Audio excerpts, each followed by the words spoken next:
अनुष्ठान समस्त कर्मकर्ता दुर्योधन स्वाई हमर सीमा बाबू हमर रमेश आज्ञा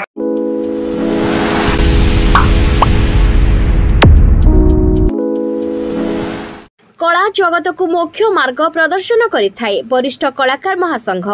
ब्रह्मपुर महानगर निगम उपकंठ स्थित फुलटा ग्राम रे मां सिद्ध नारायणी शताब्दी वर्ष पूर्व प्रचलित नवरात्र पूजा उपलक्षे डिहसाही मां नारायणी गणनाट्य प्रयोजित तथा प्रथित चषा नाट्य निर्देशक दुर्योधन स्वाई निर्देशित ग्रामीण नाटक रामायण मंचस्थ अवसर रे आयोजित सांस्कृतिक सभारी कला जगत को मुख्य मार्गदर्शन करिथाय बोली नेखेल ओडिशा वरिष्ठ कलाकार संघ सभापति सीमांत नटराज डाक्टर तिरुपति साहू उपस्थित दर्शक मानक उद्बोधन देथिले। अनुष्ठान समस्त कर्मकर्ता दुर्योधन स्वाई हमर सीमा बाबू हमर रमेश आज्ञा समस्त को साधुवाद अर्पण करछि।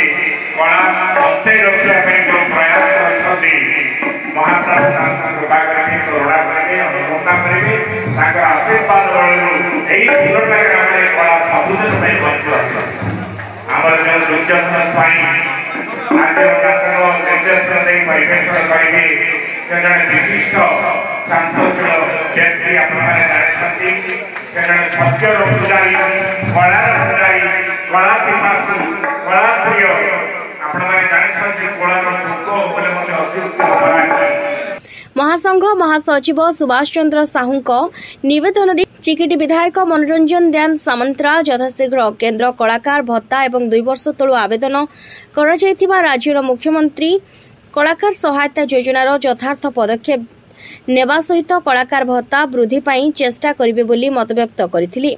एही अवसर रे महासंघ पक्षरु सुनामधन्य नाट्य निर्देशक गुरु दुर्योधन स्वाई एवं गुरु अभिराम रावळଙ୍କୁ महासंघ पक्षरु मानपत्र और उपायन प्रदान पूर्वक संबर्धित करा जायतिला। एथिरे वाणिज्य और परिवहन तथा इस्पात और खनि मंत्री विभूतिभूषण जेना मुख्य अतिथि भाव में जोग देई कार्यक्रम शुभ उद्घाटन करथिले। नाट्यकार युधिष्ठिर भंज सामंत स्वर विबुध रमेश चंद्र स्वाई महेंद्र कुमार साहू दीपक कुमार प्रधान प्रमुख सहयोग करथिले। नाट्य संघ कर्मकर्ता तथा नवरात्रि महोत्सव कमिटीर कर्मकर्ता माने उपस्थित रहिथिले। नाटकटी दर्शक मानकु विमोहित करबा सहित आध्यात्मिक चेतना रे उद्वेलित करथिबा परिलिखित। ब्रह्मपुरରୁ सिद्धिरंजन पाणिग्राहीଙ୍କ रिपोर्ट दिगंत न्यूज।